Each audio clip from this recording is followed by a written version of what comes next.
Assalamualaikum warahmatullahi wabarakatuh. Teman-teman saya hormati dan hamba Allah semogakan.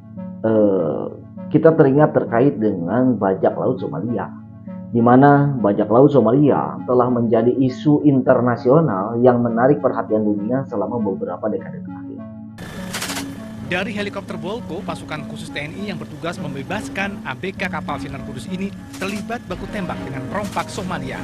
Keputusan ini diambil saat perompak Somalia mencoba kembali membajak kapal milik PT Samudra Indonesia beserta anak buah kapal. Terletak di pesisir Laut Merah dan Samudra Hindia, Somalia telah menjadi pangkalan bagi kelompok-kelompok bajak laut yang meresahkan, khususnya bagi jalur perdagangan maritim global.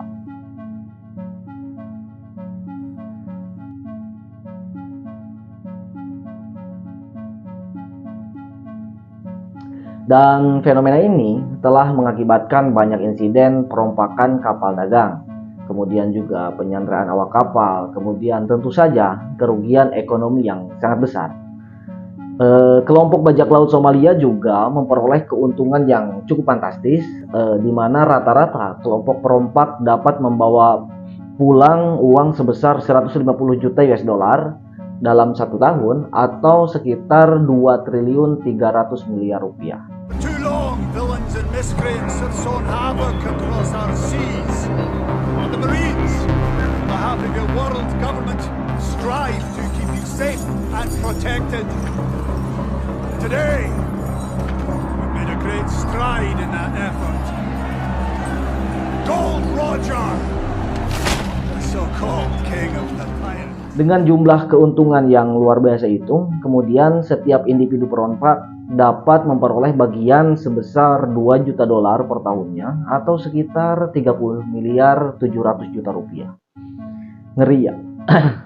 Kemudian juga kelompok bajak laut Somalia biasanya beroperasi menggunakan perahu bot yang cukup kecil yang dinaiki oleh beberapa anggota perompak. Kemudian mereka dilengkapi dengan senjata api yang digunakan untuk mengancam kapal yang menjadi target. TNI berhasil mengamankan sebuah kapal cepat milik perompak dan beberapa barang lainnya. Kapal ini dibawa ke KRI Yosudarso. Tim lainnya segera naik ke atas kapal untuk memeriksa keadaan ABK Sinar Kudus. Setelah menemukan target yang potensial, mereka segera menaiki kapal dagangan tersebut untuk melancarkan taktik intimidasi. Mereka seringkali menggunakan tindakan kekerasan atau mengancam awak kapal untuk memastikan mereka dapat memegang kendali penuh atas kapal tersebut.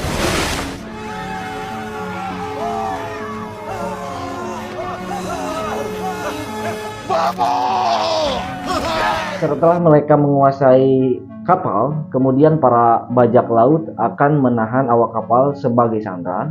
Dan mereka kemudian menghubungi perusahaan kapal atau pihak yang memiliki kepentingan dengan kapal tersebut.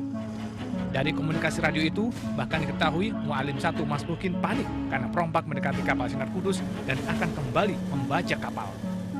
412 HP.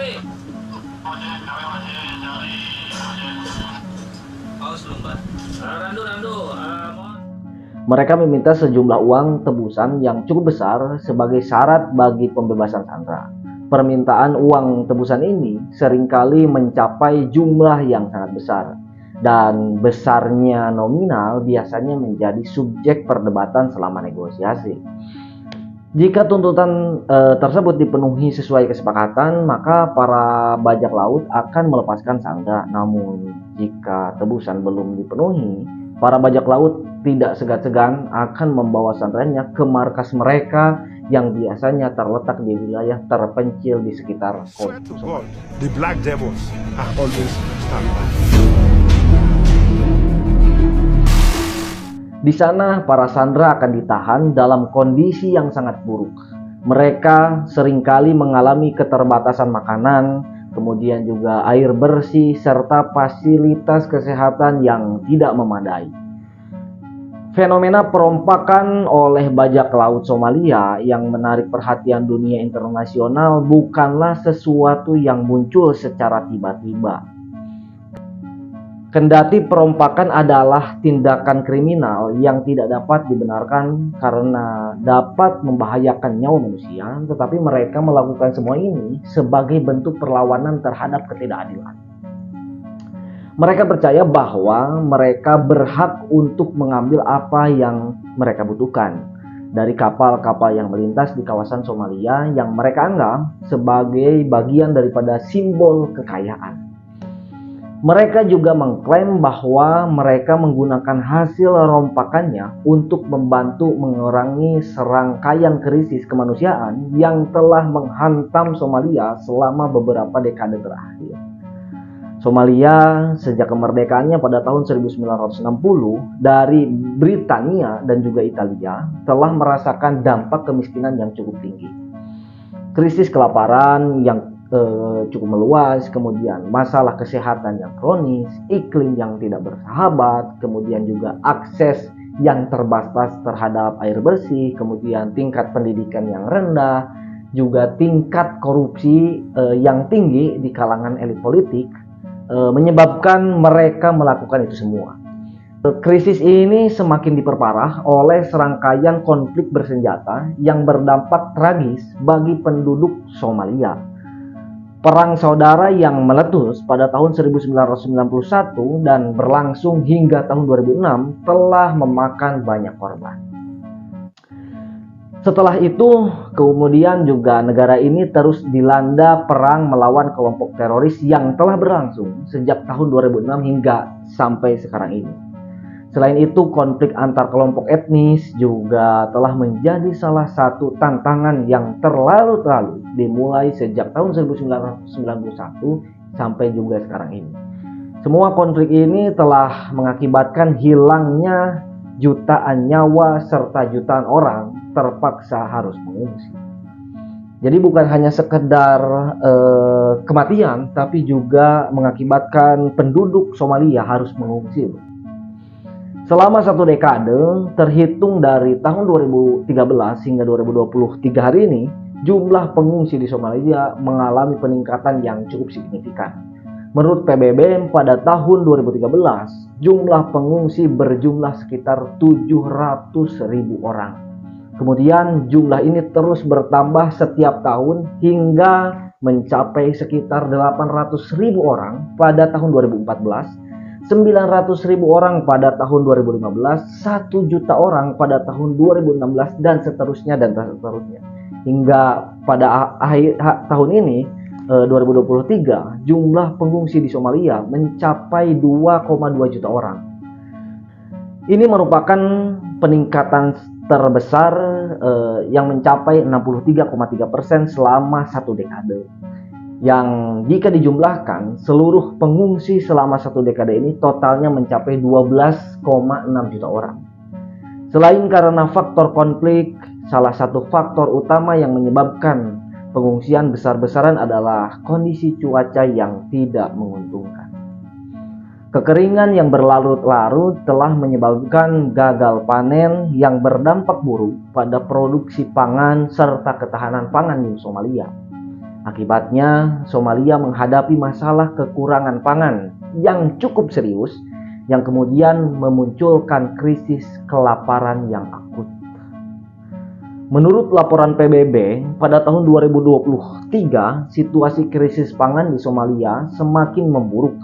Pada tahun 2023, antara bulan April hingga bulan Juni, sekitar 6,6 juta orang di Somalia berisiko mengalami kerawanan pangan tingkat tinggi.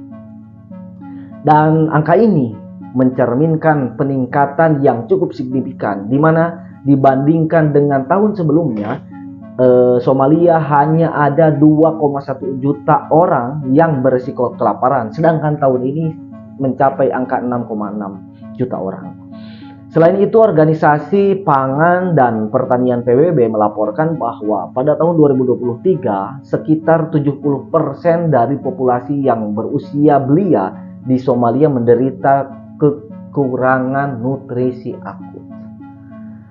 Angka ini juga mengalami peningkatan dari tahun sebelumnya yang sebesar 57%, dan dampak dari kelaparan kekurangan nutrisi akut ini sangatlah serius.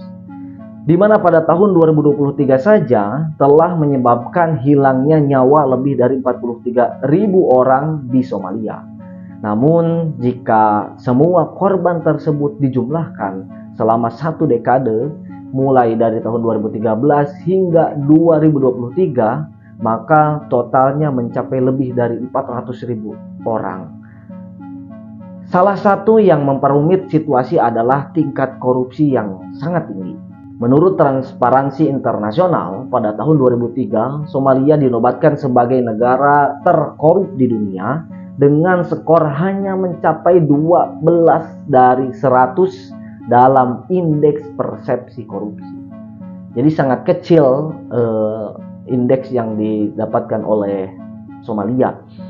Tingkat korupsi yang tinggi ini dapat menghambat upaya pemerintah dalam mengatasi krisis kemanusiaan seperti kelaparan serta pengungsian.